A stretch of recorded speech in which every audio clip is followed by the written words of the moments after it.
All right, I think we're ready to get started, don't you? That kind of got us going, didn't it?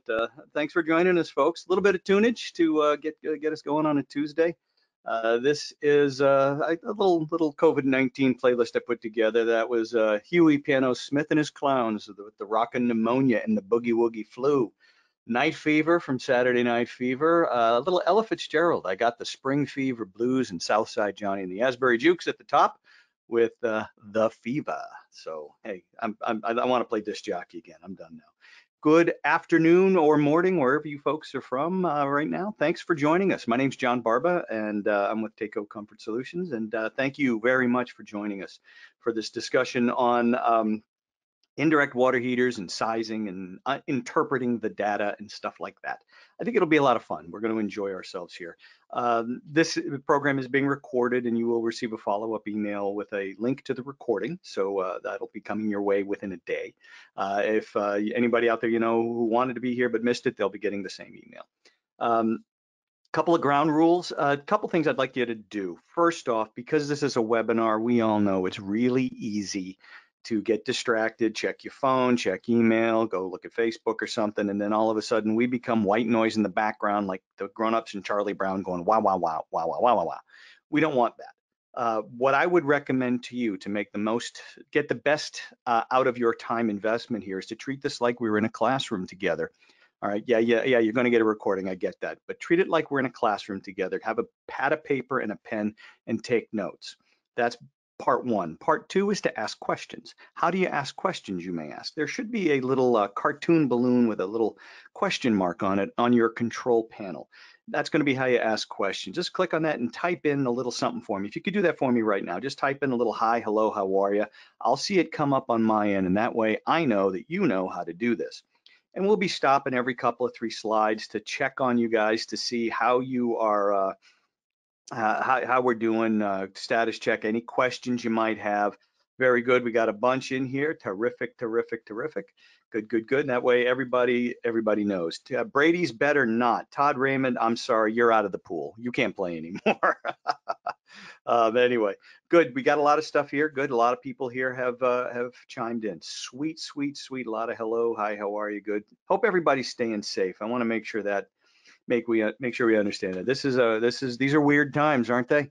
Very weird times. I want to make sure everybody's staying safe and socially distant, and nobody's getting sick out there. Hopefully this will be over sooner rather than later, but we'll see. So anyway, sorry, Steve, I don't have a disco ball in the room. I wish I did. That would just really make things perfect. So, all right, let's get this show started. I'm going to turn my webcam off, much to the joy of everybody out there who's tired of looking at a balding, graying old man. And we're going to get right into the program. And the program is circulators and indirects. What to use in terms of how to pipe, how to size, how to pump. And also a big part of this is what do those specifications mean on a spec sheet for an indirect. So I want to make sure that we get that and understand what they mean and how to interpret them and what to do when sizing a boiler in vis-a-vis the indirect. We'll talk about all of that stuff. This particular presentation had its start way back in the mid 90s when I was working for Worsbo Company back there. It doesn't exist anymore as Worsbo, but it was back then. And we had a guy there who was a purchasing agent for us. And it was a one-person purchasing department, which tells you how small the company was back then. And he was building a house. And as any good purchasing agent is wont to do, he was leveraging his position as a purchasing agent to get deals on stuff. So he was getting deals on everything in his house, and he couldn't wait to brag to people about what a great deal he got on his great big tub or his water heater or this, that, or the other thing. I'm looking at his blueprints one day, and I see this big 2-person tub in the master bathroom. And I said, Rick, what are you going to do with that? And he's looking at me like, you know what I'm going to do in there. I said, all right, well, that's great. I wish you the best. But what do you have for a water heater? And he goes, oh, you're not going to believe the deal I got on that. The gas company gave me for free a 30-gallon gas water heater or 40-gallon gas water heater. And I said, well, that's really awesome. Good for you. What are you going to do with it? Well, I'm going to use it to heat my hot water for the tub and everything. I said, well, no, you're not. You can't fill that tub with that water heater. It just isn't going to work. And he didn't believe me. He said, you're just trying to get me to buy something expensive. And I'm saying, no, I really want you to use that tub for the purpose that you have in mind. And I had to put it in terms that he would really understand because he wasn't believing me. And I finally said to him, Rick, if this is your wife when she wants to use the tub, all right, this is going to be you. You're going to be taking cold showers because if she asks me why she can't fill up that tub and I tell her that I told you that this is what you had to do and you chose not to do it, I don't want to be you. All right. So what's the problem? The problem here is one of arithmetic. It's a math problem. Most issues that we find in hydronics, a lot of it comes down to arithmetic. It comes down to a math problem. So what we have here is we have an issue of A, not enough storage. A 40-gallon gas water heater, a big old two-person, Whirlpool hot tub, it ain't going to work. Okay, there's just not enough standby there to, fill the tub. But not only that, he didn't have enough storage, he didn't have enough recovery. There was not the ability to recover in a timely manner to fill that tub up and make it usable. So it was essentially a math problem. So what we're going to learn here today, we're going to learn how to interpret the data on those spec sheets. What does all that stuff mean? All right, what does it mean and how do we make the most of it? How do we make it work for us? We're going to learn how to use that data to size the pipe and size the pump to that indirect coil. It's not always 3/4 inch. It's not always a 007, despite what the tapping says. And we're going to look at an option or two to help you maybe boost an underperforming indirect. All right, help you boost an underperforming indirect. So let's take a first look at some specs. This is a spec sheet from Superstore. All right, not picking favorites. It's just one that I happen to have. The Superstore line of residential indirects. And you see the SSU 20, SSU 30, SSU 45, yada, yada, yada.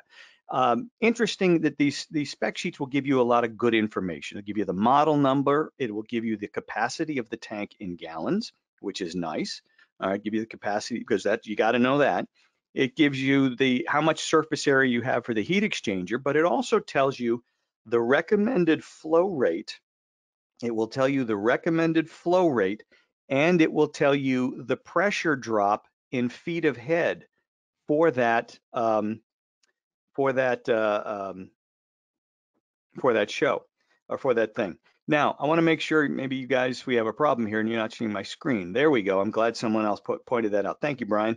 Even though you do these things forever, you do these things all the time, and little steps you forget every once in a while, like sharing your screen. So here's the screen for the spec sheet. All right. So it shows you the pressure drop. It shows you the recommended flow rate through the heat exchanger. And then it will give you first hour ratings with 180-degree water and with 200-degree water. Let me go back real quick. 180-degree boiler first hour ratings, depending upon what you're storing the water at 140 degrees or 115 degrees, and then at 200-degree boiler water temperature at 140 and at 115. Down the bottom here is important. It's the DOE test method based on 90-degree Fahrenheit temperature rise, meaning 50-degree water going in, 140-degree water being stored with boiler water at 180 degrees on this particular one. So that's where that information all comes from. All right. Now, let's take a look at the top chart in a little bit more detail. All right. The top chart, as they say, the top chart giveth. The top chart's telling us, okay, the SSU 45. All right. Some dimensions. 45-gallon tank. I have 20 square feet of heat exchanger surface in there. The recommended flow rate through that heat exchanger is 10 gallons a minute. The pressure drop is 7.9 feet ahead at 10 gallons a minute. Let's just focus on the 180-degree boiler water here for a moment. The first hour ratings, if I store at 140 degrees, I have 212 gallons available to me over that first hour.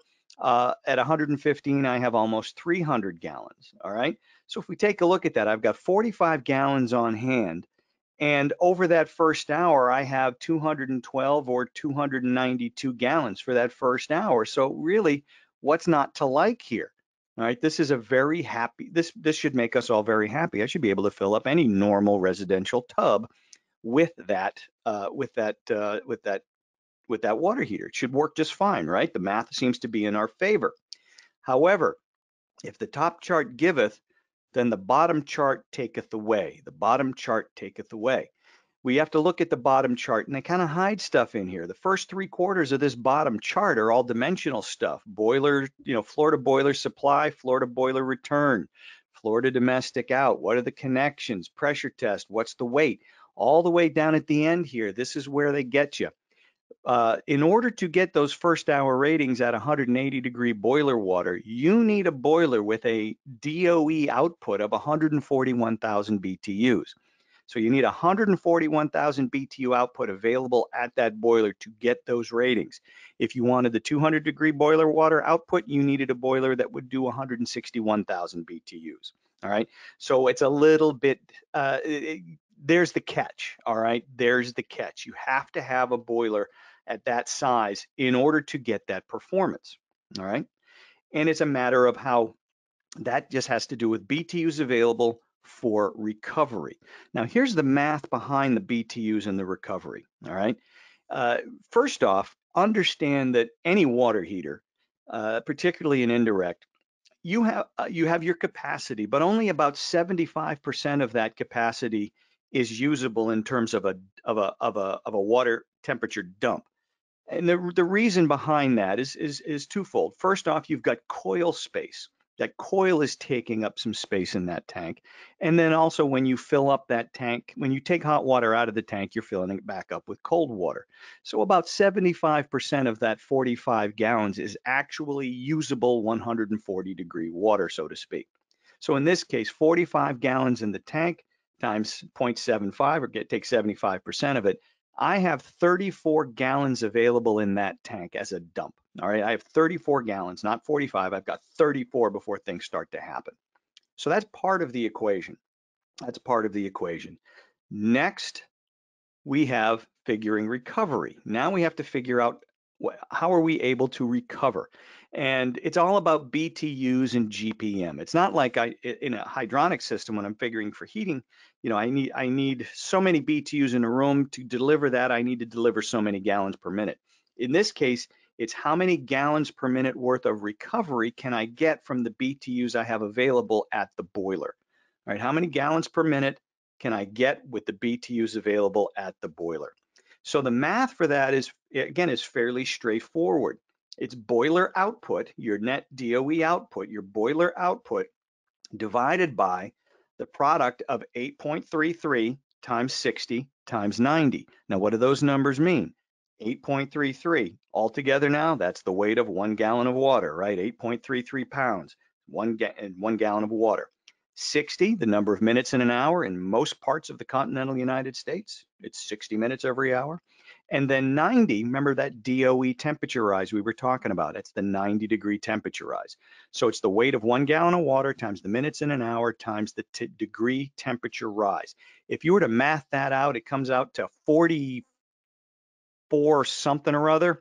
We're going to call it 45,000. All right, we're going to call it 45. We're going to round up just a little bit and call it 45,000 to keep it simple. So 141,000 divided by 8.33 times 60 times 90, or 45,000. 141,000 divided by 45,000 gives us a rate of recovery of just a tick over 3 gallons per minute. It's just a skosh over 3 gallons a minute, to the point where, because we rounded up, we're going to call it 3 gallons a minute. We're going to call it 3 gallons a minute.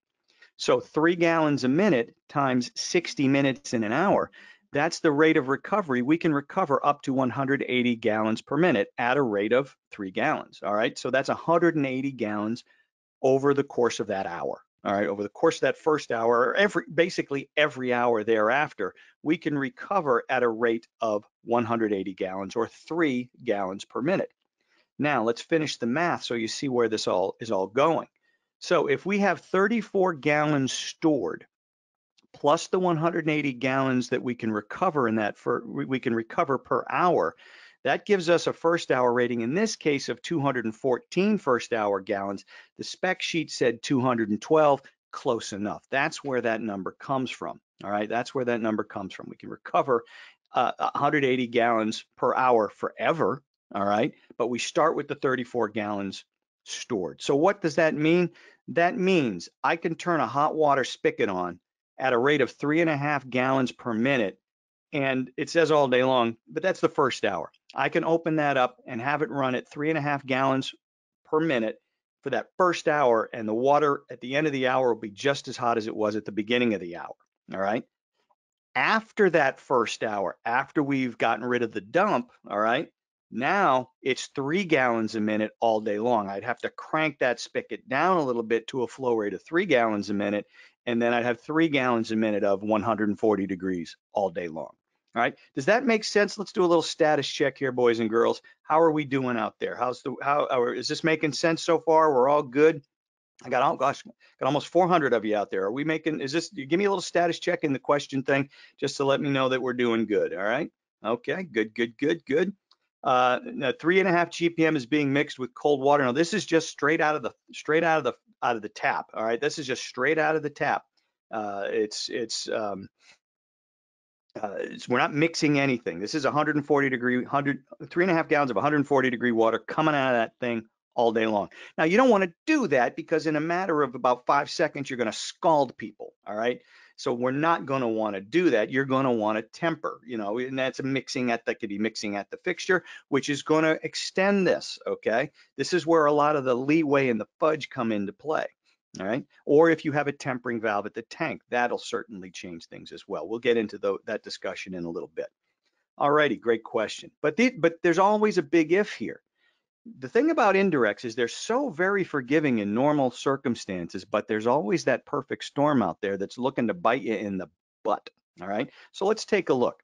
The conditions, of course, is I need 141,000 BTUs at the boiler. That's the first thing. If I don't have 141,000 BTUs at the boiler, this recovery isn't happening. All right, it's going to be different. I need to make sure all my boiler piping is sized properly. All right, the piping between the boiler and the coil has to be sized properly, and we have to pick the right circulator. Those are the conditions. If I don't do those last two things properly, and if I use a pipe size smaller and I use just a regular 007 or something like that, those may not be adequate to do the job. So I won't get that type of performance. May I run out of water? Potentially. There's always that perfect storm. Like I said, what if they have that 6-person shower stall. So you're a place where you and 5 of your closest friends can all shower together at the same time and have a hell of an afternoon. They might be disappointed if they're expecting that kind of performance and we've undersized the pipe and we've undersized the pump. All right. I'd love to be a fly in the wall on that conversation. So first off, I want to show you what would happen if we had a smaller boiler. Let's say we size the boiler for the home heating load. All right. How does that affect what I can do with my domestic hot water? And how do I get around that? Well, let's size the boiler for the home heating load. So again, it's still net boiler divided by 45,000. Right, it's the net boiler output divided by 45,000. So 75,000 BTUs. Let's say it's a 75,000 BTU output boiler divided by 45,000. Now my recovery rate is 1.67 GPM. All right. So we almost cut it in half. All right. 1.67 as opposed to just over 3. So we've cut it at almost in half. That's going to impact the rate of recovery. So 1.67 times 60 minutes in an hour, that's going to be 100 first hour gallons of recovery, 100 first hour gallons of recovery. What does that mean? Well, now I've got 34 gallons stored. I've got my 100 gallons recovered. Put that together. My first hour is 134 gallons. Divide that by 60. Now I'm down to 2.25 gallons per minute over that first hour. All right, 2.25 gallons per minute. Again, in most cases, you're still going to be all right here because, again, we're not bathing in 140 degree water, not twice anyway. All right, we're mixing either at the tank or we're mixing at the fixture. All right, we may not have those 6-person shower heads either. We may just have regular shower. So maybe it's a shower and run the dishwasher at the same time, or 2 different shower heads running at the same time. Mixed down, we may be just fine for a 10-15 minute shower. You never know. I mean, that's kind of playing with a little bit of arithmetic, but in most cases, this should work out okay. All right, because again, storing high, mixing down at the fixture. All right, So we should be okay. But again, those perfect storms are out there, provided that I did the pipe sizing properly, provided that I sized the pump properly. And here's where we're going to look at this thing. So if we take a look at the recommended flow rate and the pressure drop, all right, in feet ahead, I'm looking at 10 gallons per minute at almost 8 feet ahead, 10 gallons per minute at almost 8 feet ahead. Now, 10 gallons a minute and 8 feet ahead, 10 gallons a minute tells me I'm going to need at least 1-inch pipe going to and from the boiler and the water heater. Even though the tapping on the heat exchanger might be 3/4 inch, all right, I'm still going to need to bring 10 gallons a minute to that tapping. So that's going to be at least 1 inch, maybe even 1.25 inch pipe. All right. Technically 9 gallons a minute is about the drop off point, but we may be able to push it up to 10 depending upon the velocity. I think we may be able to do that with 1 inch, but that's the minimum I got to bring there. If I bring 3/4 inch pipe, I'm way down to a different flow rate and I'm not going to get that rate of recovery yet again. So again, these are the things you have to keep in mind. Try that again. So many times, because the tapping on the tank is 3/4 inch, guys will run 3/4 inch pipe right to there. Why bother running? It's just going to drop right down to 3/4 inch. Why would I bother running anything bigger? Well, you got to look at that as the heat exchanger, the entrance to the heat exchanger, the entrance to the heat exchanger. The flow, the path for the water drops considerably through most heat exchangers anyway after you go into the heat exchanger. So all we're talking about there, pressure drop at that point. You still have to get the volume to that uh, to that heat exchanger. That's where the pressure drop comes from, is from the heat exchanger. So understand the importance of pipe sizing here. And then in accordance with pipe sizing, we have pumping has to be done adequately. So if I had my 141,000 BTU here, all right, um, we're talking about a 10 gallon per minute flow rate. All right, we're talking about a 10 gallon per minute flow rate. Now, if we think about that a little bit, that's, it's 141,000 divided by delta T times 500. If we do a little mathematical manipulation, we find that delta T is close to 30 degrees. 30 degrees is kind of standard for most of these heat exchangers. They want a 30-degree delta T through the heat exchanger. So at a 30-degree delta T, 141,000, 10 gallons a minute, it'll work out. That's the balance point of that math. If we have a 75,000 BTU boiler, I'm not getting 141,000 BTUs out of it. That ain't gonna happen. All right. There's nothing wrong with sizing and pumping to a rate of 10 gallons a minute through that heat exchanger. Size the pump for 10 gallons a minute, size the pipe for 10 gallons a minute. There's nothing wrong with that.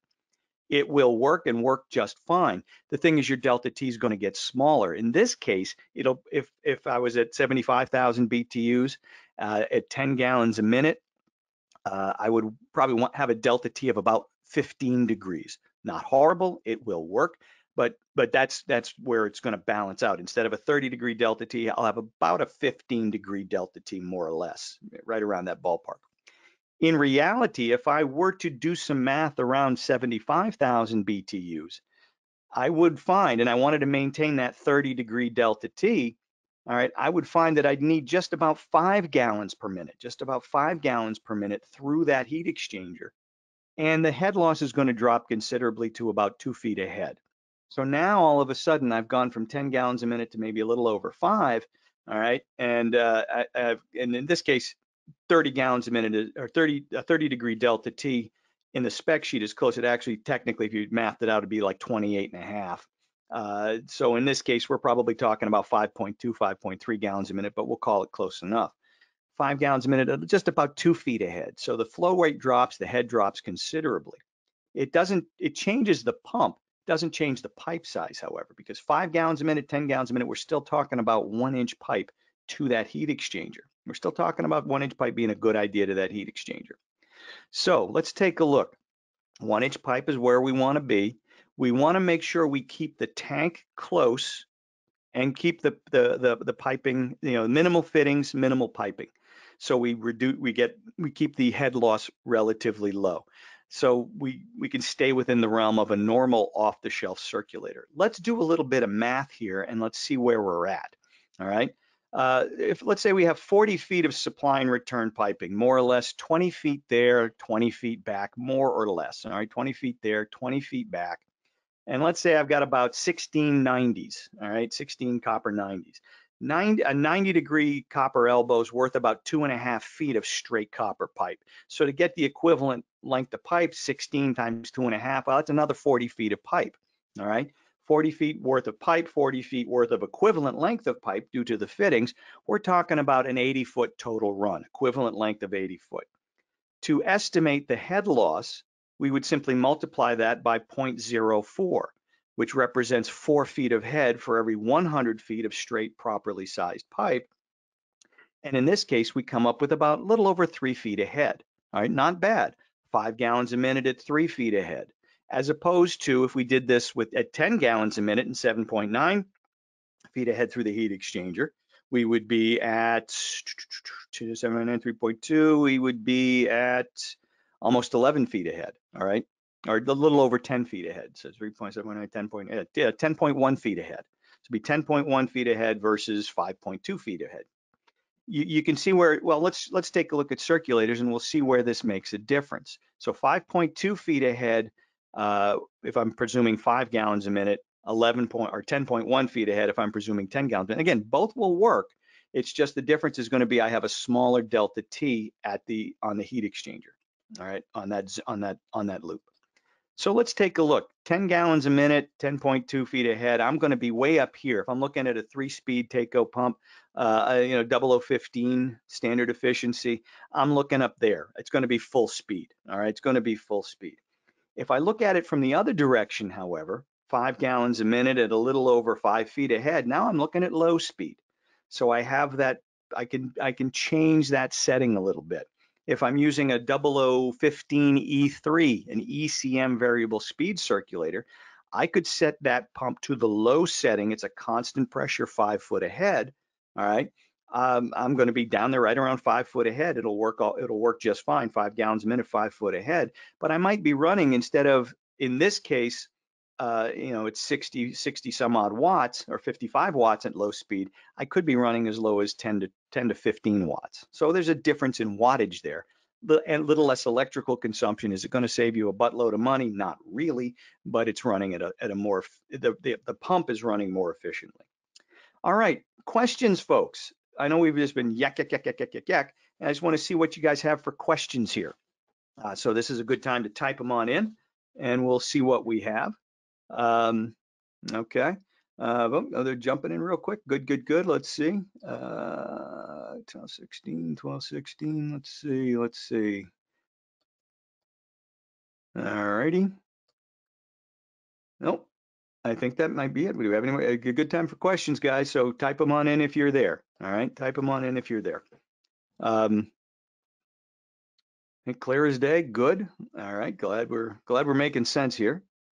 4 gallons a minute, was that 1-inch pipe at 10 gallons a minute or 5 gallons? 4 feet, good question, Warren. 4 feet ahead, 4 feet of head for every 100 feet of pipe is kind of standard regardless of pipe size. All right, because that formula is estimating the head at the maximum velocity for each pipe size, which happens to be, wait for it, 4 feet per second. Okay, so it's all kind of the same here. So I can use that formula for 3/4, 1-inch, 1.25 inches, 1.5 inches, 2-inch, whatever, provided that I'm not trying to pump 10 gallons a minute through 3/4 inch pipe. All right, so that number will suffice. All right, so good, excellent. Okay, here's a couple more. Run over the delta T again, please. Let's see. The delta T. Okay, we got a lot of questions coming in here. I'm going to do my best to get to them. Let's see what we have here. Delta T, GPM equals BTUH divided by delta T times 500 in a hydronic loop, which is what we would consider the heat exchanger loop on the indirect. All right, so GPM equals BTUH divided by delta T times 500.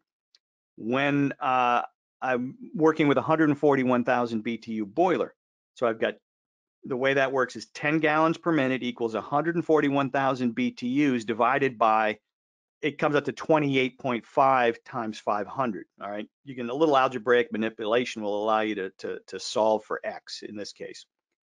If I had 75,000 BTUs available at the boiler, all right, 10 gallons a minute divided by 75,000, or 10 gallons a minute equals 75,000 divided by delta T times 500. That delta T would work out to be about 15, all right, a little bit lower, a little bit lower. If I went to 5 gallons a minute, if I wanted to maintain that 30-degree delta T, let me put it this way. So GPM equals 75,000 divided by 30 times 500. I math that out. That comes out to 5 gallons a minute equals 75,000 divided by 30 times 500. Let me know if that makes sense to you. Makes sense to you there, Tom. So there is, Scott asked, there's no advantage of the larger pump on a smaller size boiler. Not really. Either one will work. You can't get more BTUs out of the boiler than the boiler has, right? The boiler's only got 75,000. I can pump the hell out of it. I'm still getting 75,000 BTUs. That equation still stays intact. So 75,000, 75,000. I pump that, I get a 15-degree delta T, or I use a smaller pump and I get a 30-degree delta T. I'm not going to improve the recovery all that really at all. Okay. All righty. Very good. Very good. Any calculations for heat source lower than 180? Yeah, you'd have to go through again. That would come from a specific manufacturer. Okay.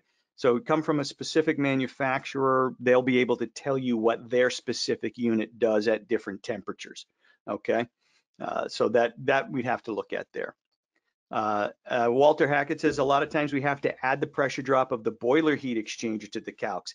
Absolutely, especially when you're dealing with in this example, we're presuming a cast iron boiler, which has next to no heat pressure drop. If you have a high head loss heat exchanger, okay, you have a high head loss heat exchanger. Now that's going to add considerable amount of pressure drop. Could add another 5-6 feet ahead, depending upon the boiler and its heat exchanger. So yeah, great point, Walter. I'm glad you pointed that out. In this example, we're dealing with a cast iron boiler with a mod con. You have to look at the mod con flow rate and the pressure drops through the heat exchanger at different flow rates. And that'll be in their spec sheets. You look that up and then you got to add that to whatever it is you have. Okay. So whether you're going at the 10 gallon a minute and 10 feet ahead or the 5 gallons a minute at 5.2 feet ahead, whatever you have through that heat exchanger, you do have to add. So now the pump sizing starts to bump up even a little bit more and becomes even more important. So excellent. Thank you. Great question. Great point. If you set the ECM pump to auto, will it ramp up to a higher domestic demand? No, it will not. That's not what auto does, Eric. It won't do a blessed thing. I'll tell you what, it won't do a blessed thing. That's not what auto adapt and auto active adapt for our circulators. It's not what it does. It's not what it's designed to do. It's not what it will do. It's gonna it only reacts to pressure changes. It's gonna go to its default setting and it's never gonna move. All right. If that default setting is enough, it'll be fine. If the default setting isn't enough, it won't be. Don't fall for the press the auto button and it'll figure all that stuff out for you. That's a fairy tale. That's not how that works. Would be close to the same measures for tankless boilers or tankless water heaters. Similar math, yeah, for tankless water heaters in terms of recovery and all that. Similar. The math is similar. Absolutely. What is the 500? Asked Tom Albright. Good question, Tom. 500 is a mathematical constant. It comes from multiplying the weight of 1 gallon of water, 8.33 pounds, times the number of minutes in an hour. But in this case, on the heating side, we also multiply it by the specific gravity of the fluid. Water has a specific gravity of 1, times the specific heat of the fluid. Water has a specific heat of 1, because after all, it takes 1 BTU to raise 1 pound of water, 1 degree Fahrenheit, 1 hour. 8.33 times 60 times 1 comes out to 499.8. We'll call it 500. If you add glycol to the system, that 500 is going to get a little lower, or depending upon how much glycol you put in. If you put a 30% glycol to 70% water solution in that boiler, that 500 number might drop as low as 470 or 475, depending upon the brand. That's going to boost up the flow rate, okay? That's going to boost up the required flow rate. So yeah, always worry, the glycol just tends to complicate things beyond the obvious. And doesn't transfer heat as well. It's a little thicker, a little more viscous. You're going to have some issues there, but that's where the 500 comes from. Okay, how do you calculate the new pressure drop through the coil? That's a good question. How do you calculate the new, where we go? How do you calculate the new pressure drop through the coil at lower GPM? Where did I put my little wheel here? Hold on one second, people. I'll grab it later. I use the B&G system sizer wheel. If I set up 10 gallons a minute at 8 feet ahead on scale 5, I can see what the head would be at different flow rates. Okay, there's a math formula for it. I can't keep it in my head, but uh, uh, that's where we would get that information. After this presentation, I'll get it out and show it to you on the camera. Would you recommend a variable speed pump? Asked Mark Dorn. Well, for what reason? In this application, a variable speed pump won't vary its speed. Okay, it's like a zone pump. It's not going to vary its speed. An ECM pump working at greater efficiency is never a bad thing. But I guess the question I would throw back at you, Mark, is what would you expect a variable speed pump to do in this set of circumstances? Okay, what would it do here? It's not going to figure out what it needs to do. They simply don't work that way. But a variable speed pump set to an appropriate setting and a constant pressure mode, or in our case, we have one that has an adjustable fixed speed, absolutely adjust it to the fixed speed that makes the most sense. And then you could, again, instead of an 85 watt pump, you may be able to do this with the pump drawing 30 or 25 watts, which is better. All right. But understand that variable speed pumps aren't magic. Okay, I want to make sure that's very clear. They're not magic. All right, very good. All right, good. A lot of good questions here, guys. Thank you. All right. Boom, boom, boom, boom. Okay, let's continue. Moving along. There were caveats galore here. A lot of caveats galore that would make this thing work. Okay, we're storing at 140 degrees and we're mixing at the fixture. All right, that's cool. That 90-degree temperature rise is the worst case. Now we did this class in Alaska and they pointed out that, hey, 90 degrees here isn't enough in the dead of winter. That water might be coming out of the ground not at 50 degrees, but maybe 35 to 38 degrees. We need you need to change that number, and that changes everything. Absolutely. So it depends on what you have here. Okay. And again, there's a lot of depends in everything here, but all we can do is make some ballpark assumptions and see where it goes from here. But there's a ton of assumptions that we're making here. And again, of course, your usage is going to vary. What can help here is a tempering valve. A tempering valve does this interesting thing is it makes an indirect tank think it's bigger. All right, we temper at the tank. Yeah, you can temper mixing at the faucet, which is fine. You can temper at the fixture with a little tempering valve at the fixture, or you can temper at the source at the tank. Any one of those is acceptable, but tempering at the tank has a little bit of an advantage, and we'll discuss that here. When you temper at the tank, again, just a real quick explanation of this picture. This is one of Taketh's very first products. Taketh's very first product was actually an indirect hot water heater. It was a sidearm water heater. It was a copper coil in a big cast iron casing that you connected to the side of a boiler. And the boiler water would go through the domestic water went through the copper coil. The boiler water surrounded the copper coil, and it made a ton of really, really hot water. That was our very first product back in 1920. Well, after a few years of selling this thing, we noticed that it made really, really, really, really, really hot water. And that led to the development of our second product that you see here, the tempering valve or the mixing valve. All right, and that came out a few years later. Basically, it mixes the hot water and the cold water to come out with your domestic water. And in the case of an indirect or any water heater, it makes the tank think it's bigger than it really is. It gives it delusions, if you will. What it does is it increases the storage capacity. It gives you a little bit more. All right. And here's the math formula. Well, there's two parts to this math formula, guys. This is part one. All right. To figure out how a mixing valve is going to impact your tank.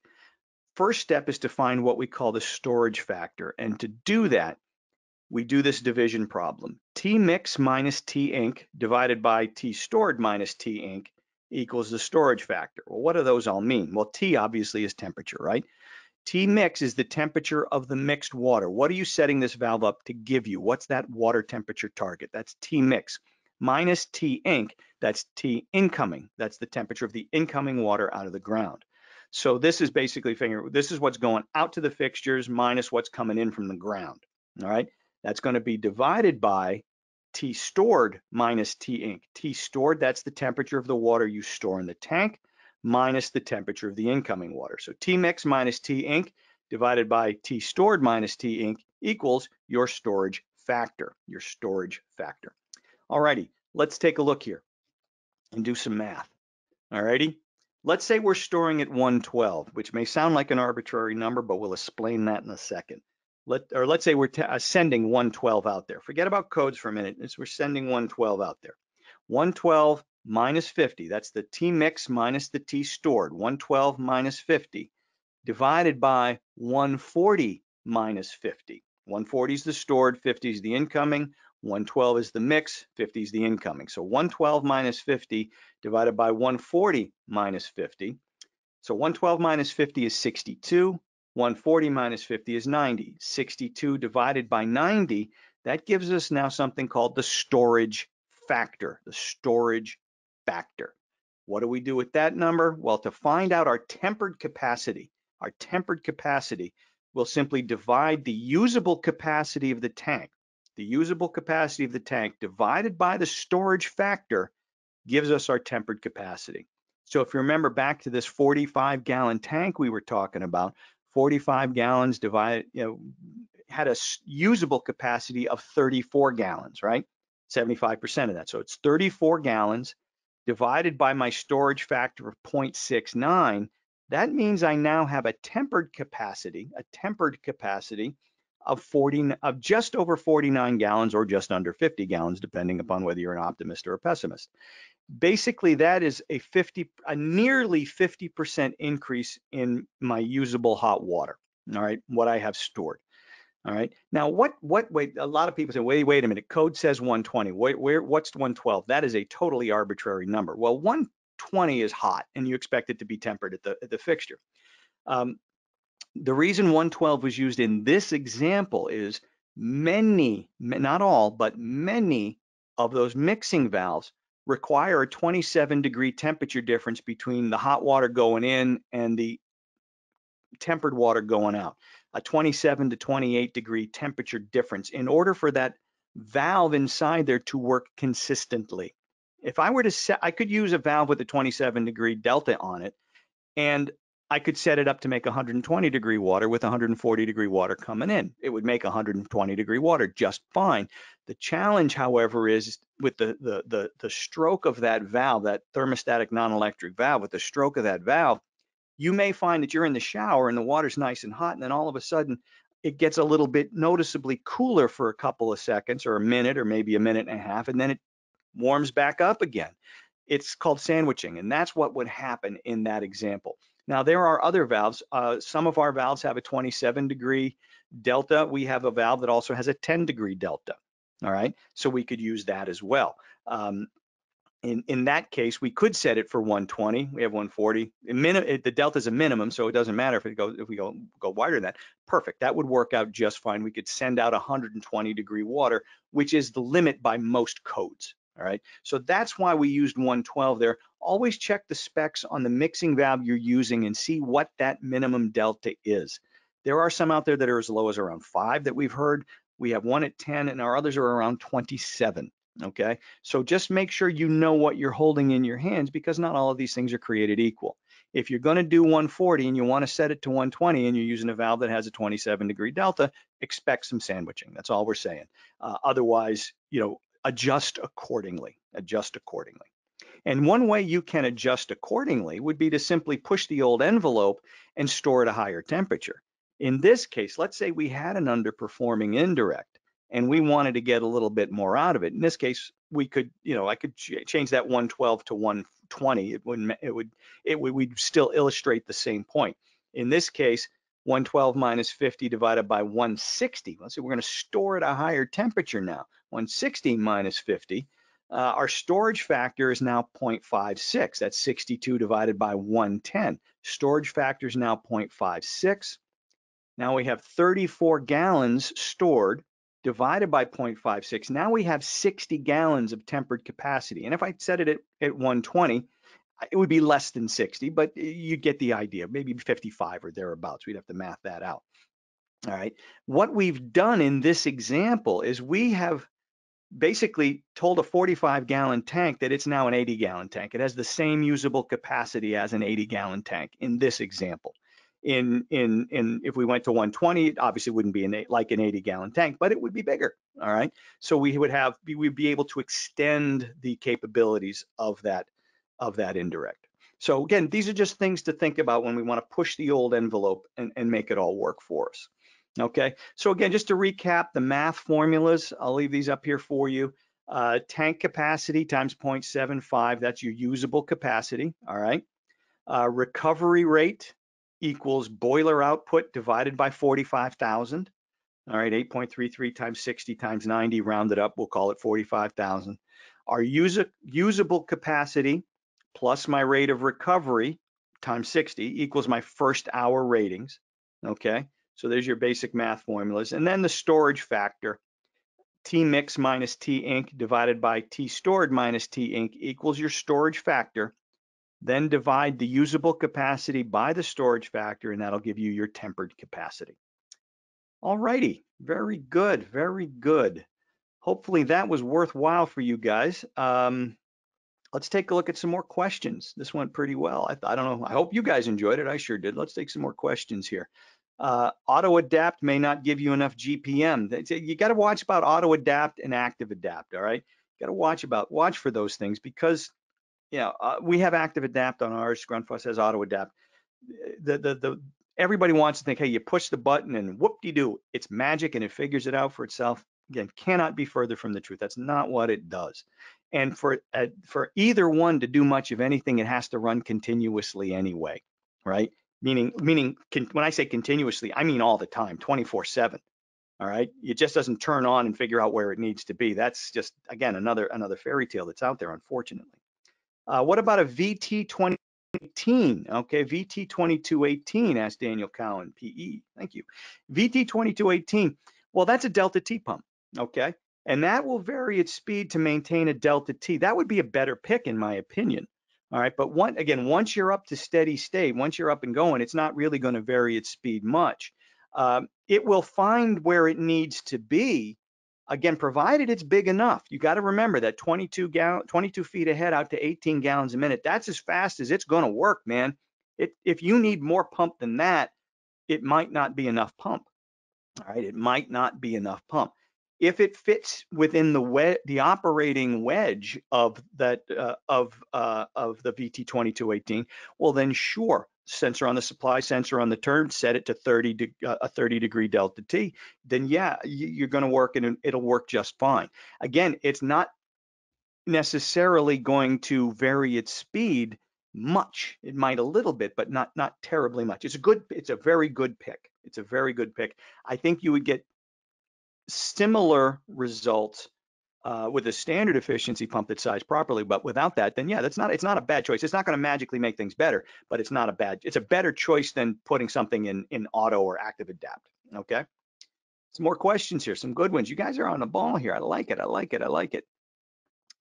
Regarding pressure drop through the boiler, that can be ignored if the indirect is piped as a zone and using a low loss header, correct? Yeah, typically, that's a good question, Ryan. Typically, most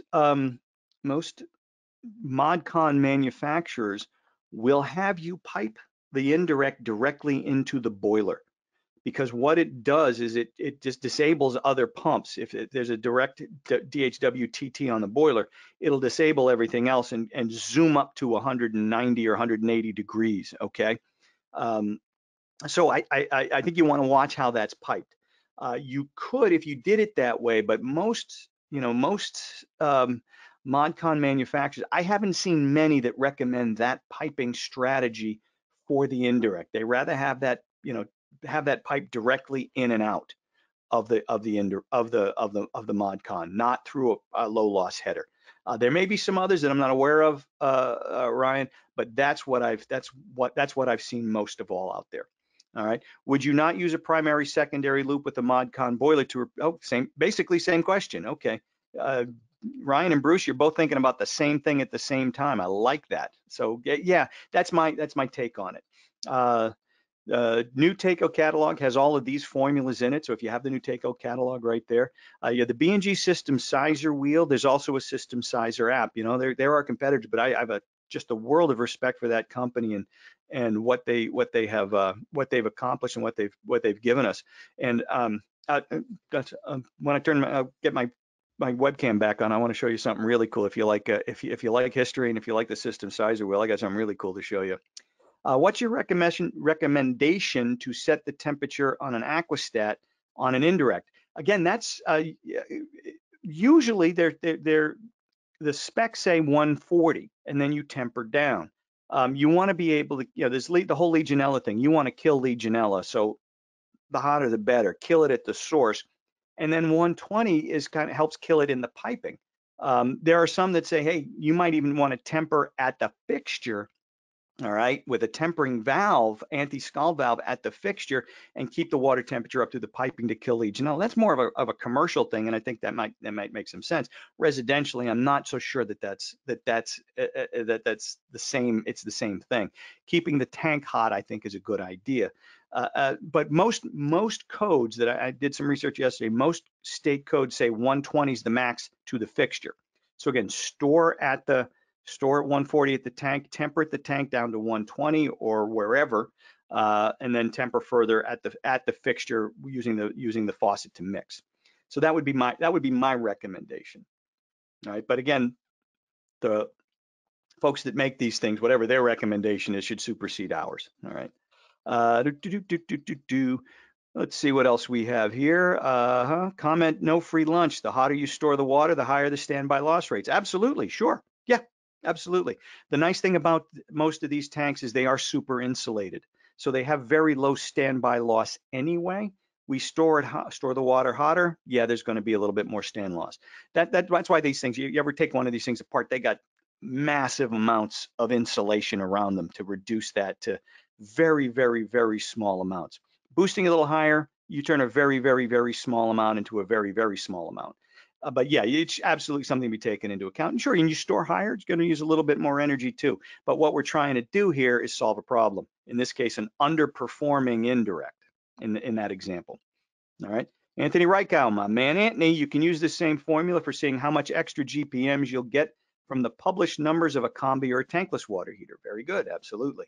What if I need higher water temperature for washing clothes? How can I get it if I install the mixing valve at the tank? Well, again, it depends on, I think, Ferris, if I understand you correctly, it depends on what your applications are. What are your applications? Is this a residential application?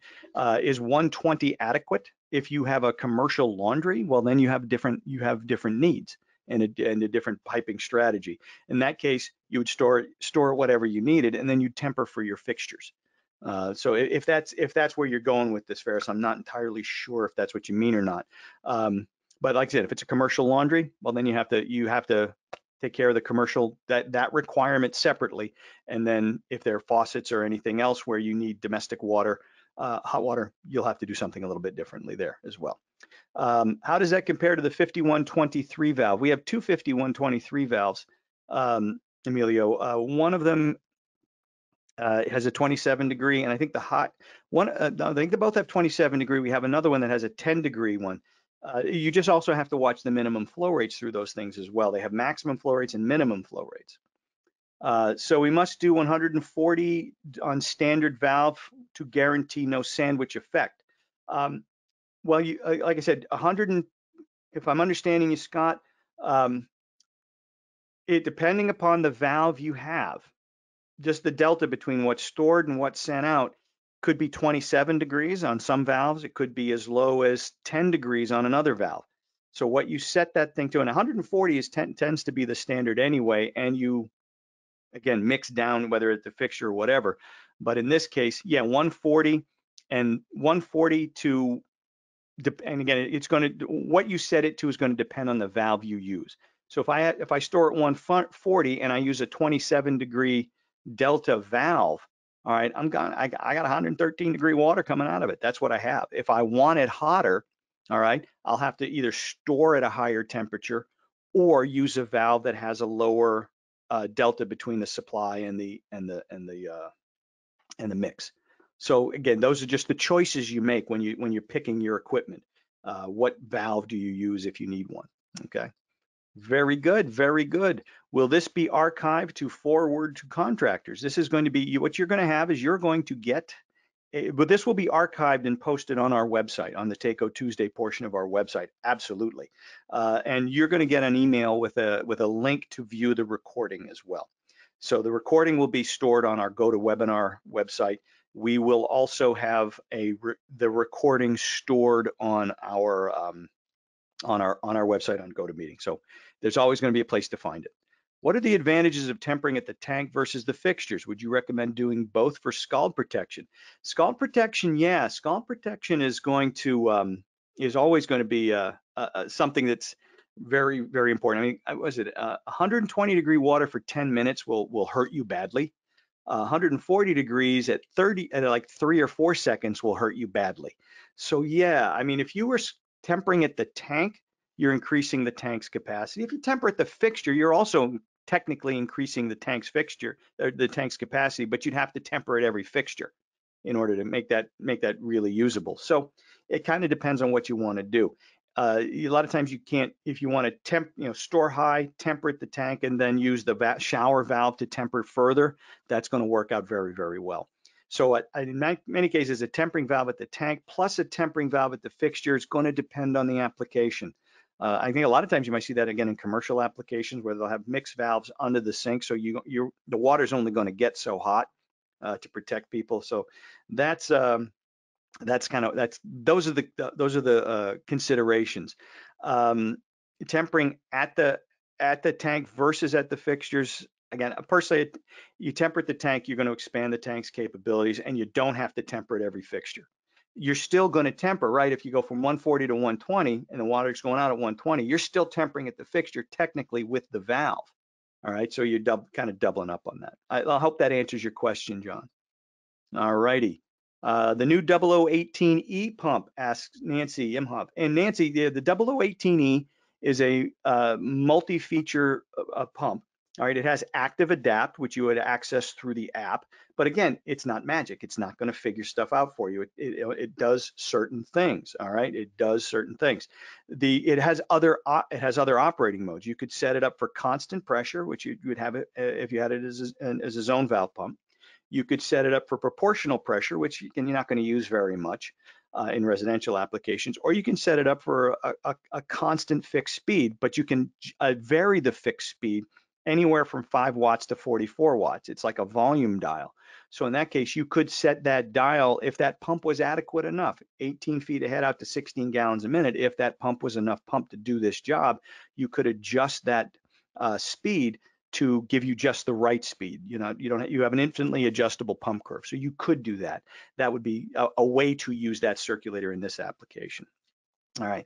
Why do the mixing valves need a 27-degree temperature difference? Is it the wax inside? Yes, absolutely. That's the push-pull or the thrust of the valve. Okay, it's a bimetal gland, and it's not something wax. It's bimetal.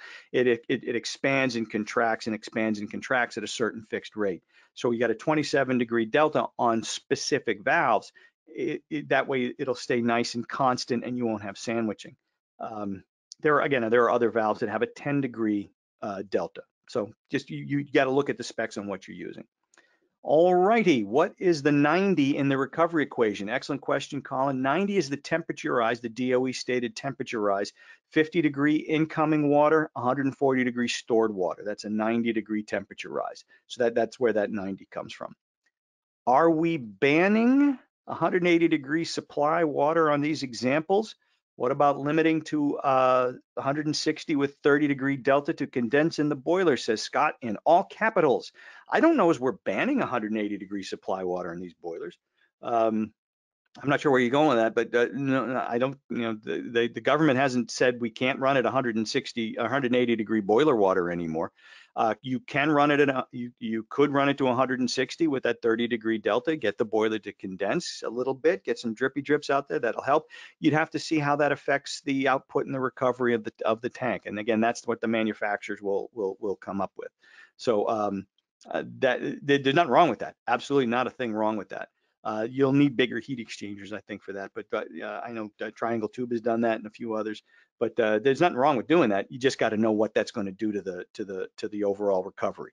Okay, and the manufacturer should be hopefully we'll have that information for you. Have you heard anything about a new code that require all tanks to be set to 140? I have not. Dave Holdorf, if you're out there, if you have, I don't know, but I have not heard that. I have not heard that. But then again, I'm not on top of plumbing codes like I used to be, so I couldn't comment on that one, Nancy. What catalog has all the formulas in it, Emilio? The new Taketh residential products catalog. Those are available through your rep.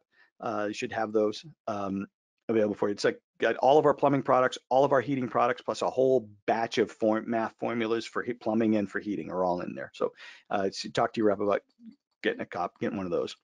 Some boilers have 2 supplies and 2 returns, so they can be used as a heating boiler and then as a direct connection to the indirect, says Jeff House. Hi, Jeff, how you doing? Then you can use the same boiler pump if matched to the indirect. Absolutely, absolutely.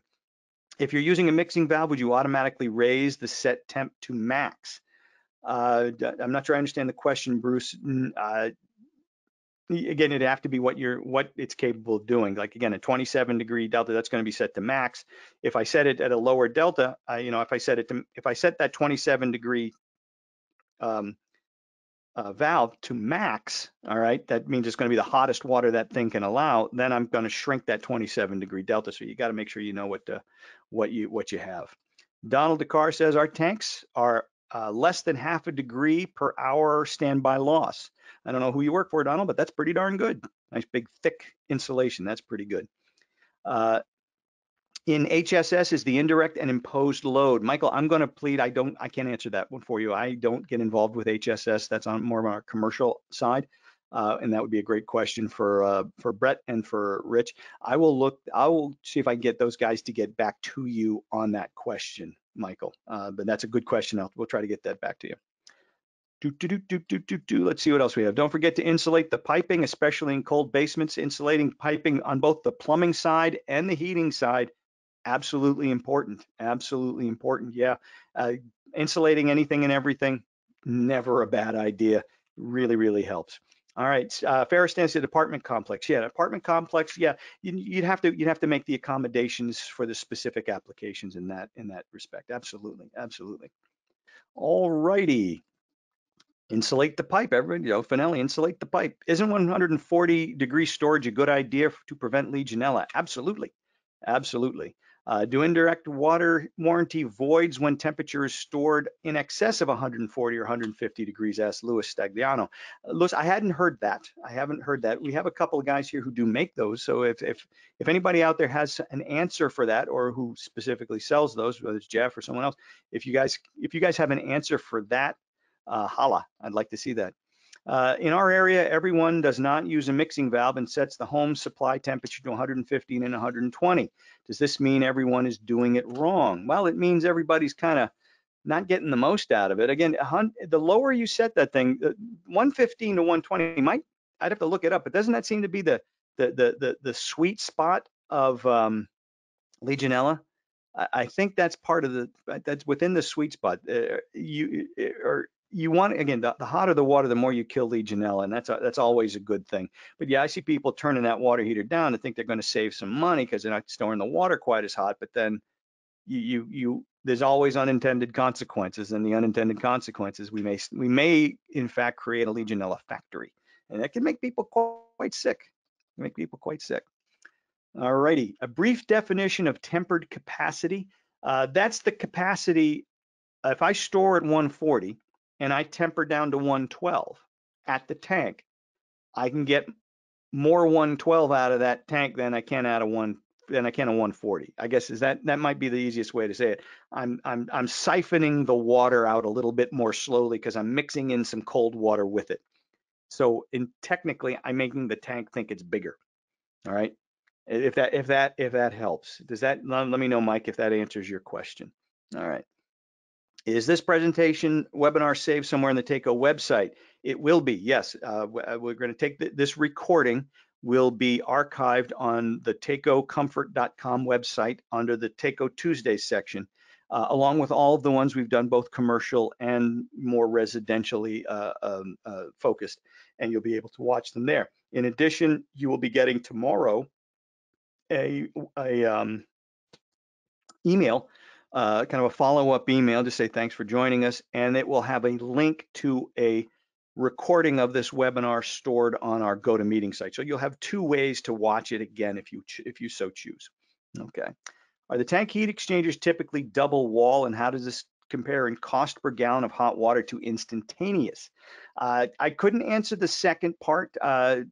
Different states have different codes regarding double wall heat exchangers for their indirects. So that's going to be a question state by state. I know in some states they do not require double wall heat exchangers. I lived in Minnesota for a long time, and they do require double wall heat exchangers. Does it slow things down a little? Yep, it's done there for safety. Is for safety, but does it increase the cost of making your hot water incrementally? I'm sure it does. How much? Couldn't tell you. Couldn't tell you. Can you download the catalog from your website? No, we don't have that available for download on our website. We do have it. You can get it, however, from it was designed not to be a download. It was designed to be a book, for guys who just want to hold something in their hands. So yeah, that's you can check with your rep, and they'll be able to get it for you. All righty, very good. Very good, very good. And from Anthony, setting it to max means your supply water had to be 27 degrees higher. Absolutely, absolutely. All righty, very good. Oh, good. Thank you, David Lafazia, for this article. Provides some good notes on Legionella prevention, and there's a link there. So thank you for that. I appreciate that. With a combination tankless unit with a built-in circ pump, how does this affect the size of the secondary circulator pump? A combination tankless unit. Now, a combi unit is the unit itself making your domestic hot water, Leonardo? Let me get a little bit more information on that. Flesh out that question for me, if you would, because a tankless unit with a built-in circ pump, it's an either or, right? It's either heating or hot water. When it's on the hot water side, there's no storage or anything. It's just simply a tankless unit. So the circulator is just for heating purposes, and that kind of is out of the equation. If I'm not understanding you right, Leonardo, please let me know.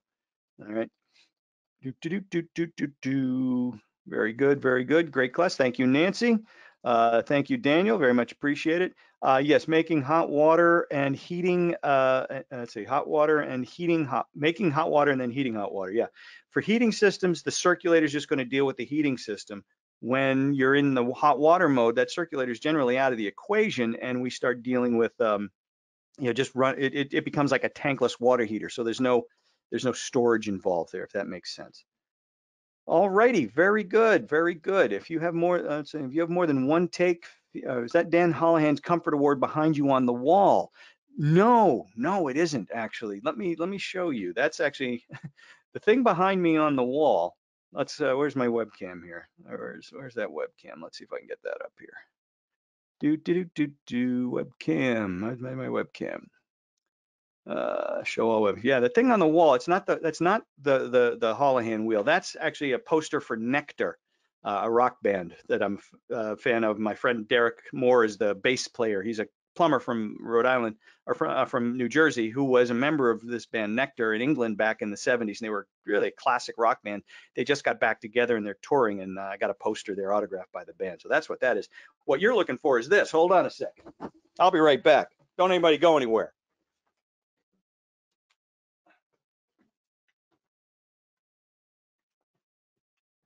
Okay. put this back on. What you're talking about is this guy. All right. This is the original system sizer wheel, hand drawn by Gil Carlson of Bell and Gossett. All right. Well, this is actually, it's not the original, it's a copy of the original. This was the Carlson Holohan Industry Award of Excellence, but this was handwritten by Gil Carlson.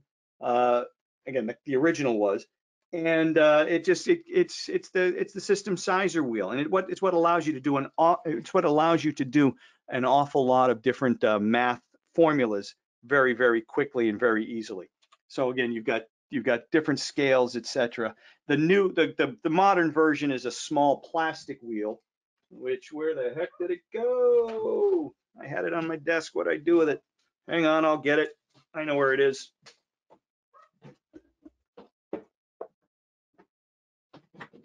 Here we go. All right. Here is the modern version. And the question about finding the head loss at different flow rates, then you'd use, again, this is going to look back, maybe not backwards, it's scale 5.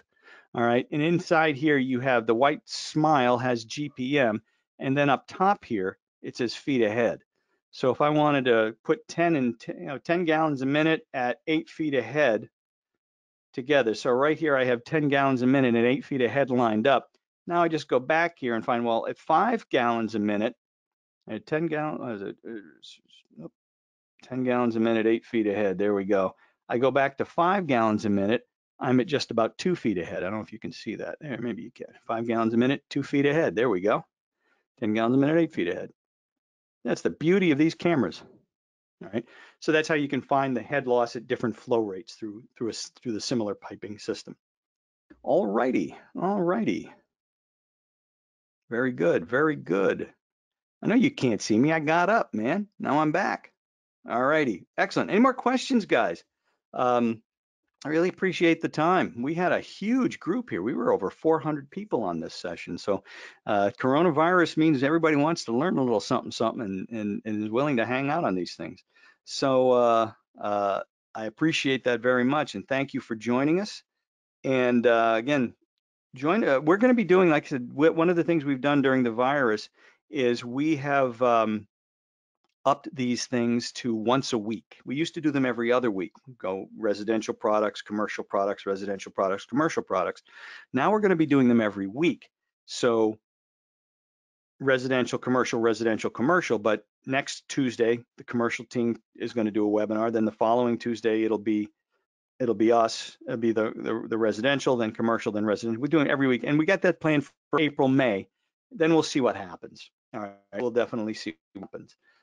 Shout out to Supply. Hey, how's everybody out there in land? I always like saying what a great company. Yeah, we do those every week. And if you are available, go to mechanicalhub.com. If you're out there, go to mechanicalhub.com, and you should be able to sign up for something called Taketh After Dark. It's kind of a joint venture between Taketh and Mechanical Hub. And what we're doing is we're taking our full day slash factory training class, and we're turning it into, we're cutting it up into 1 hour chunks basically. And we're presenting our full day field slash factory training class online in 1 hour chunks. Our first session last week was on heat loss. Basically, let's get started. Let's do a heat loss. Next, we're going to turn that heat loss into Mechanical Hub, Mechanical-Hub. Thank you for that, David. Mechanical-Hub.com. We're going to be turning that into a bunch of 1 hour segments. So first one was on heat loss. This next one on tomorrow night at 7 o'clock Eastern time, 7 p.m. Eastern. You got to pre-register, so you go get the link from mechanical-hub.com. And if you look up our stuff on my Facebook page or Mechanical Hub's Facebook page, you can find the link there. Also Instagram, etc. The links are all over the place. But tomorrow we'll be talking about heat emitters, baseboard, cast iron radiators, radiant floor heating. Sizing them may seem simple, but there's some things you got to know. All right, and things you got to understand. You got to be able to look at the spec sheet and understand a little stuff, something here. So we're going to be looking at those things, talk about sizing, radiant heating, and a little bit on that. And then boiler selection based on BTU load. What's the difference between IBR/AHRI and DOE, and which one do you use? We're going to be discussing that. And then from there, we're going to go on to air eliminators. We're going to go on to other types of controls and circulator selection, zone valves versus circulators. Get into a long discussion until you just don't want to hear it anymore on ECM. So we're going to be very, very busy. Hey, Alex, how you doing, man? So that's going to be going on for at least the next 2 months, every Tuesday night. And Mechanical Hub is archiving those on their YouTube page. So you can go to their YouTube page and watch last week's, and then you'll be able to watch this week's if you can't attend live. So, but we'd love to have you because it's all seriously all kinds of fun. All righty, very good, very good. Excellent. Oh, congrats on the AHR award. Thank you very much, Alex. I appreciate that. That was a nice little surprise. I got a candy dish, and actually I have it. Where is it? It's in my bookcase. I have it in my bookcase. I'm keeping some golf balls in it right now. Alrighty. So one question about PDH for engineers. Yeah, if you need what we'll do is we'll attach a certificate to your follow-up email, and you can only get it by attending live. Watching, we can't be giving them out for people who say they watched it, but we will give them out if you attended live. And it'll just be a certificate that says you attended 1 hour, and then you submit that, and if they accept it, they accept it. So hopefully that they will. But that you should be able to get that as well. Very good. FlowPro Designer for system curve calculation. Yes, you can use the Taketh FlowPro Designer software to calculate your system curves as well. It doesn't say calculating system curves, but that's the information it gives you. Yeah, this to me, I use this all the time. Where is there it is? I use this all the time for calculating system curves. So cool stuff, man. Cool stuff. All righty. All righty. Well, we still have how many guys? We still have 256 of you out there. Wow. What are you waiting for me to talk about next? Okay. Any more questions, guys? Like I said, I'll stay on as long as you guys want to. As long as you guys have questions, I'll keep yakking because, this is kind of like my only job. And this is the ability to talk nonstop for 3 days straight. It's the only way I have of keeping a roof over my head and food on the table. So give me that opportunity. All righty. Yep, we are having a lovely day in Exeter, New Hampshire. Let me try this if you want to see what it's like outside. It's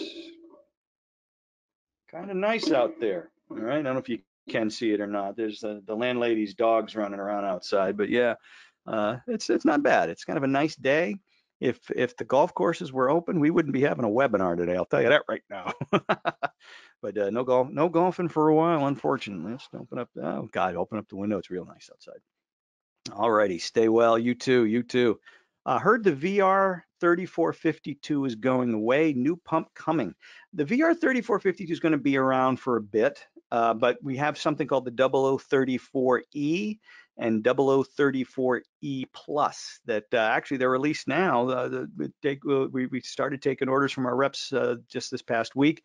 Should be out in the field for delivery in the beginning of May. So yeah, it's a new pump, it's the 34E. So it has basically the same pump curve. It's a little bit different type of pump. The 3452 is going to stick around in one form because it does some pretty unique things. But the 0034E is going to have a lot of different functionality to it, including 0 to 10 and several other things. And there's 2 different versions, so you can go really, really cool or not, or just more basic, depending upon what you need and the price. So those are available. So yeah, it'll be a nice upgrade in most cases for you for that. So it's real exciting. Keep your eyes peeled. I think you might even start to see some stuff on it on our website if you wanted to go look and see what the 34E is all about. All right.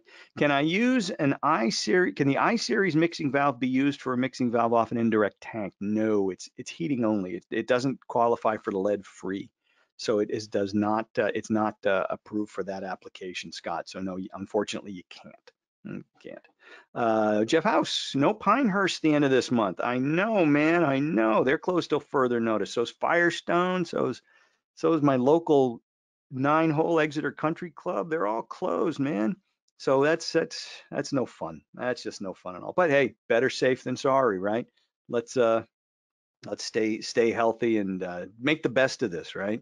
If someone said to you, you could save the world by sitting on your couch and watching TV and eating Cheetos, wouldn't you sign up for that? You know, that's my superpower, sitting on the couch and watching TV and eating Cheetos. That's that I want a big orange C on my chest for Cheeto Man. Um, but that's if we could save the world by doing nothing, what could be easier, right? What could be easier? Maybe everybody's getting a little bit stir crazy though. I think some folks are getting a little bit stir crazy.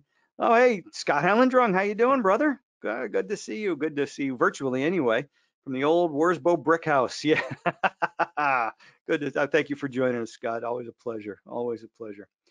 Just got a scary picture of you and MC Hammer. Well, yeah, I'm the one on the left, but yeah, that's me and MC, we're buds. We are buds. There we go. Um, Okay, great. Lou, Chatham University, thank you for joining us. We can't wait to see you all next week. Rich and Brett will take over the ship, and they've got some really cool stuff there. And then you've got some, then we're going to be back in a couple of weeks with another presentation on zoning and controls and stuff like that. So we'll have some fun over the next couple of months as best we can. All right. So anyway, alrighty, gang. Now we're down still 158. I can't believe it. We were well over 400. This was awesome, man. This was great. But now I still got 158 of you out there waiting for just listening to my monologue. So what else do you guys want to talk about?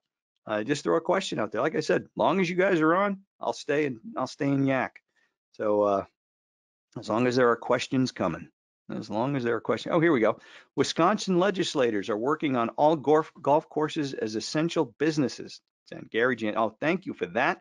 Can you talk to the people here in New Hampshire? They're not letting us do that. And the governor, it's interesting. New Hampshire is a small state, right? My wife ran into the governor at the grocery store the other day. He was buying some stuff, and he was at the grocery store just like a regular person, checking stuff out, carrying his own bags. He didn't have a limo. He drives an old Saturn. Okay, so that's what he's got. But yeah, he closed him down. Obviously, he's not a golfer, says he closed down the golf courses. But what he did say was they had to close down a lot of stuff here in New Hampshire.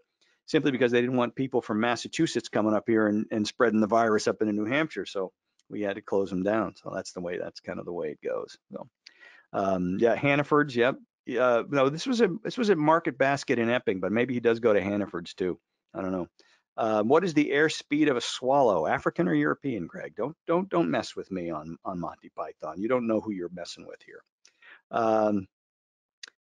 All righty, J-Man, thank you for taking it. All right, hey, Anthony, glad you're with us, man, as always.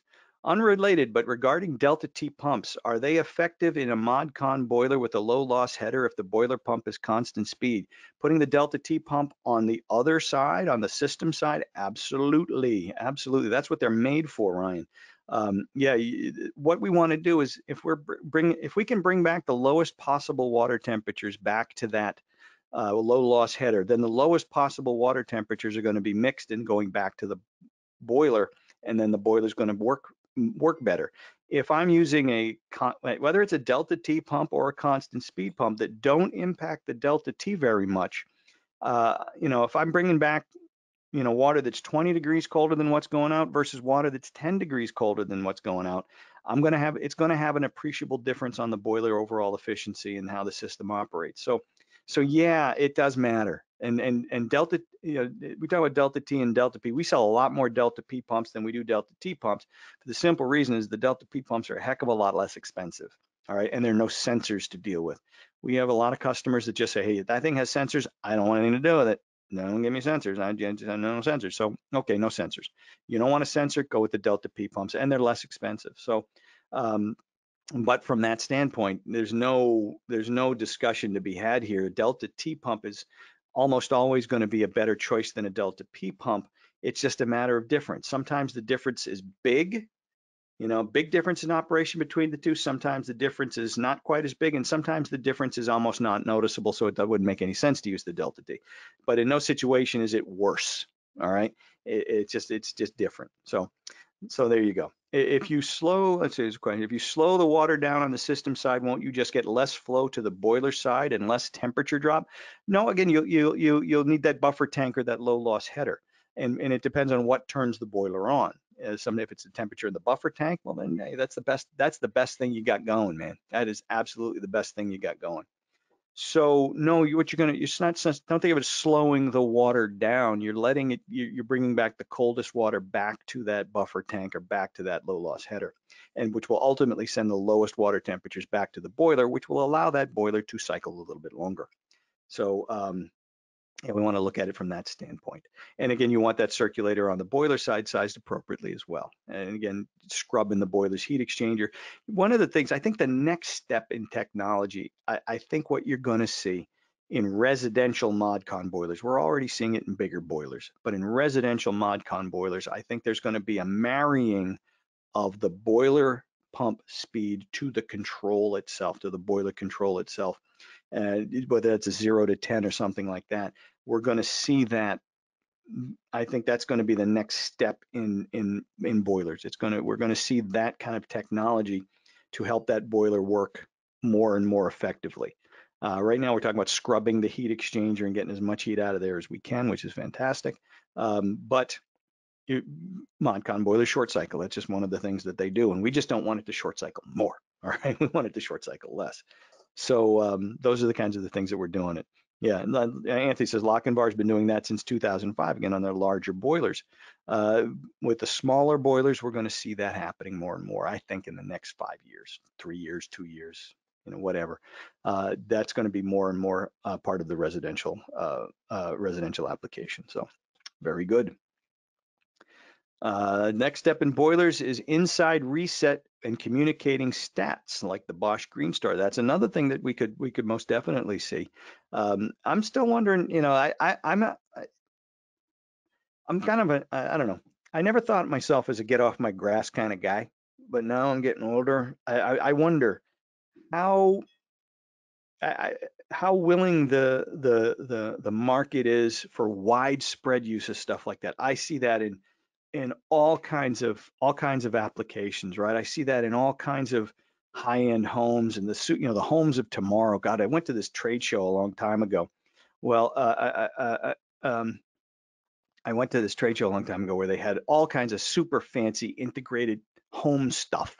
One was this pad or this sensor that you could put under anything, under your counter, behind a wall, anything, and you just wiped it and it would turn stuff on. It was like Star Trek, you just flash your hand in front of it and something would happen. And I had to follow this guy as doing a presentation, which was just, you just don't do it because this was the coolest thing I ever saw. But I've been in a lot of houses. I've never seen anybody who has it, but maybe I don't get invited to, I don't know the right people. I don't know. So I wonder, there's always going to be cool stuff out there that people really want. And it seems cool. How much of that trickles down into normal people's homes is a question that I don't know the answer to. There's stuff that sounds good that just, we got wireless zoning is a great idea for retrofits, et cetera. But has it taken off to a degree, but it's not widespread. I mean, I still live in a house with electric baseboard, for goodness sakes. And we rent, that's the way it is. But how it becomes more and more widespread, I don't know. It becomes on how seamless the technology is for the installer to understand and to install and troubleshoot compared to what the homeowner wants or needs. Something like marrying a technology with a boiler and a pump, it's easy. That doesn't require wholesale changes on anybody's part. Something that may require bigger changes, I don't know, Scott.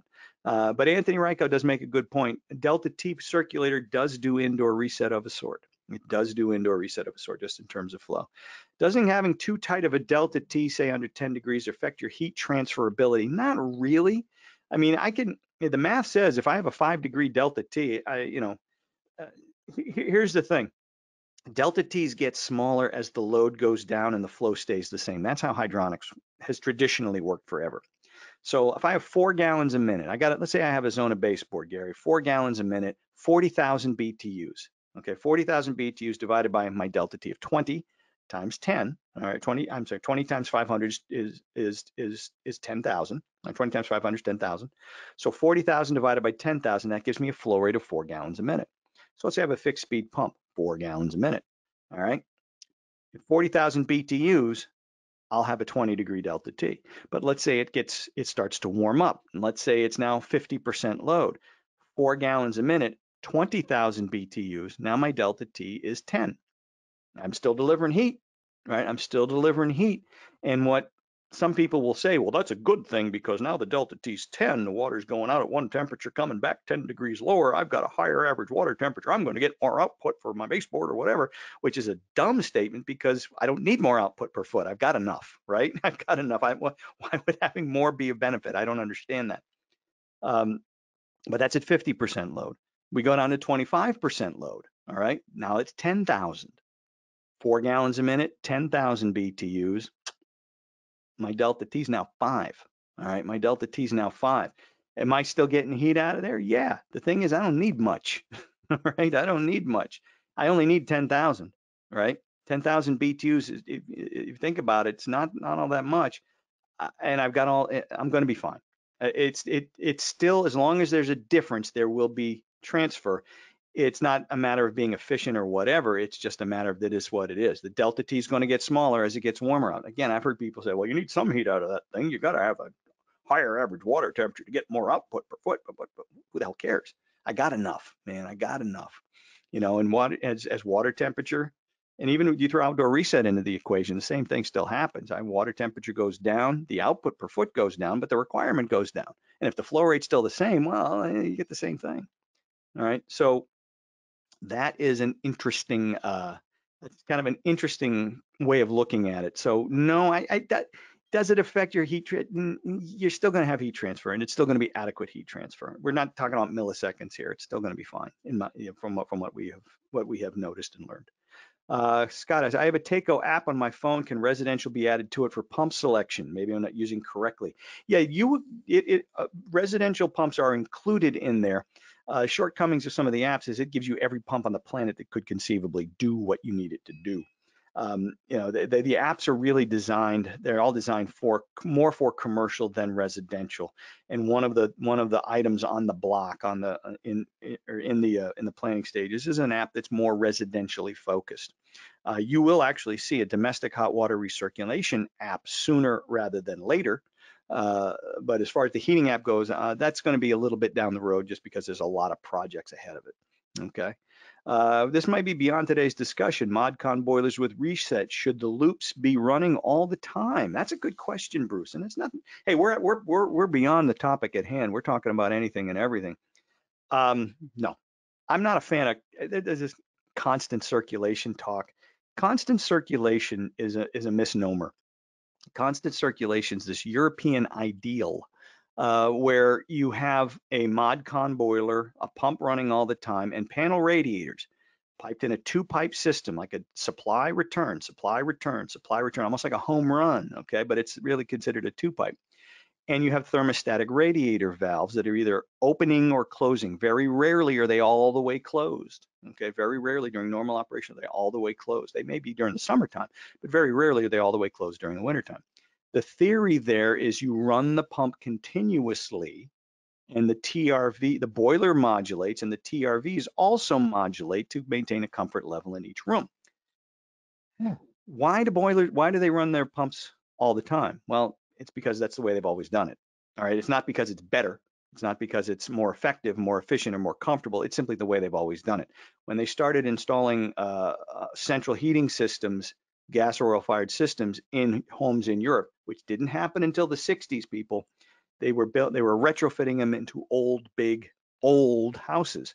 It was enough to run, 14 millimeter PEX through these houses. Forget running thermostat wire. They just didn't use thermostats. They ran the pump all the time because it was easier that way. All right. So this idea that running a pump continuously is better, it's more effective, more efficient, because that's how they do it in Europe. It's simply because that's the way they've always done it. They're no smarter at this than we are. They just do it differently. So I don't think, running a pump for 6,000 hours versus running a pump for maybe 2,500 hours, you answer me which one's better. Yeah, you're turning it on and off. Isn't that bad for the pump? These pumps they're 160, they're 125th watt pump or 125th horsepower pumps. All right, they're partial horsepower pumps. I had a guy argue with me online once. He said, "Well, you keep turning that thing on and off, you're going to use way more electricity than if you just turn it on one time." Hey, if we're talking a 200 horsepower pump, yeah, let's have that conversation. A 125th horsepower pump, nope, I don't think so, not at all. So no, I don't believe in running a pump all the time. The other thing, if you do run a pump all the time, and you can, you better be the world's greatest system balancer, because underheating is not the problem, overheating is. You got to balance that system to within an inch of its life. So you better be the world's greatest system balancer, in my opinion. So no, I'm not a fan of, even with outdoor reset. With outdoor reset, pumps are going to run a little longer anyway than they would normally, because the load goes down. I'm not banging 180-degree water when I have partial load, so my cycles might be longer. The pump will run a little bit longer, but it's not running all the time, and I don't see any point to running it all the time. It just doesn't make a whole lot of sense. Okay. And yeah, Steve Thompson, who is and knows more about ECM pumps than anybody I know. ECMs are soft start, so there's no real big starting power surge. So we win again with ECM pumps. So there's really no reason to run it continuously unless there's a specific purpose. And again, if you don't have a thermostat to turn the pump on and off, that would be a specific purpose. And again, that's how they do these things in Europe. I absolutely do not fall into line with people who say, well, those Europeans, they know everything. They're so much smarter than we are. They sell a lot of these. They must know what they're doing. They know what they're doing for what they're doing. All right. Things are a little different here. There's a big lake, big saltwater lake in between the two of us. And heating is heating, yeah, but we do it a little bit differently. We do this kooky, crazy, nutsy American thing, man. Totally out of control, crazy. When we have enough heat in the zone, what do? We shut it off. I know, crazy, right? My God, what kind of a barbarian would do such a thing? We also, when we're finished mowing the lawn, we turn the lawnmower off. I know, crazy, right? I don't understand that kind of logic. No, zone's warm, shut it off. We'll turn it back on again when we need it. It's fine. So again, that's my opinion. So I just want to make sure that that part is clear, Bruce. But thank you for the question, and let me know if that makes sense to you too. All right, we're down to 84. God, do you guys just like the sound of my voice, or do you like the sound of my voice, or what is this? I mean, I enjoy. I love it. I love it. We're going on. I got another webinar at 3 o'clock, so I got to get off by 3. But anyway, so what are you guys doing to keep busy? Are you for those of you who are out in the field, are you getting out in the field enough? Are you still doing jobs? Are you still out there? And those of you who are in the office, who are office bound, are you working from home? Share a little bit about what's going on in your lives, because that's these are unprecedented times. I don't think I'm hopeful we'll never see these again in our lifetime, but I know in my lifetime I've never seen this before. Most of us haven't. So what's up with you guys? How are you guys doing? Are you staying busy? Are you staying safe? Keeping socially distant? Okay, my wife told me to stay 6 feet away from her, but that's she did that before anyway, so I don't know. So what do we got? Anybody out there? No, here we go. Someone's off with foot surgery. What's this? Is foot surgery. Boom, boom, boom, boom, boom. What did I do? There it is. Bruce, you off with foot surgery. So oh boy, so well, it's not, I guess if you got to be quarantined and you got your foot in a cast, it's probably not a bad time to do it, right? It's probably working. Switch to doing manual J calcs for contractors, says Smitty. How you doing, Smitty? Yeah, well, there you go. Joe, thank you very much. Go get on your conference call. You stay safe as well. Scott Moore, working from home, training gas techs is impossible without lab work. Yeah, you're right. It is. It can be. Yeah, I mean, and holding people's attention is hard. And I'm sure I lost a bunch of you guys today during this. Somebody asked me the other day, is this going to be the new normal? Are we going to do all of our training online like this now? And I said, no, not really. Simply because once this is over, most of the audience is going away. I mean, we're doing training classes around the clock. Me and the 4 other guys in the training department, and we did take us 5 full-time trainers. We're doing multiple sessions every day for a variety of different customers who are using this as an opportunity. Hey, I can't go out and work. I'm stuck here. I'm not going into the office. Let's use this opportunity to learn something. When this thing goes away, that audience goes away. All right. So I don't think this is the new normal. I do think we'll be doing more. We're finding more accessible and successful ways of doing online training. And I think that's going to become more and more a part of our life. But I don't think it's going to replace in-person training. like Scott, for what you do, absolutely not going to replace in-person training. For what, for what we do when we go out in the field and we spend a day with maybe 20 or 30 or 40 contractors, that's still going to go on because that's important. That's an important way to reach people, and they see you, you see them, you can see if they get it or not, and then they're more, when you're in a room like that, you get questions, all right, and you get more interaction, and that's a better learning environment for everybody. So I don't think that's going to go away. I think just going to do more, and we're going to have more stuff like this available, but I don't think the other stuff's going to go away. All righty.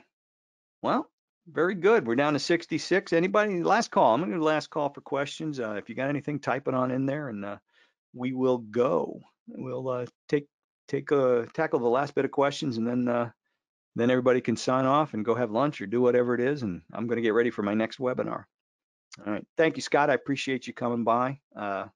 Always good to have you guys on these sessions. Bruce, thank you very much. Appreciate the questions, guys. Appreciate the input. That's what keeps these things going. So excellent. Thank you. All righty, gang. I am going to flip all the cards and say so long until next time. Have yourselves a great week, and make sure to join the commercial boys next week, and stay safe out there and stay away from other people. Take care. Bye-bye.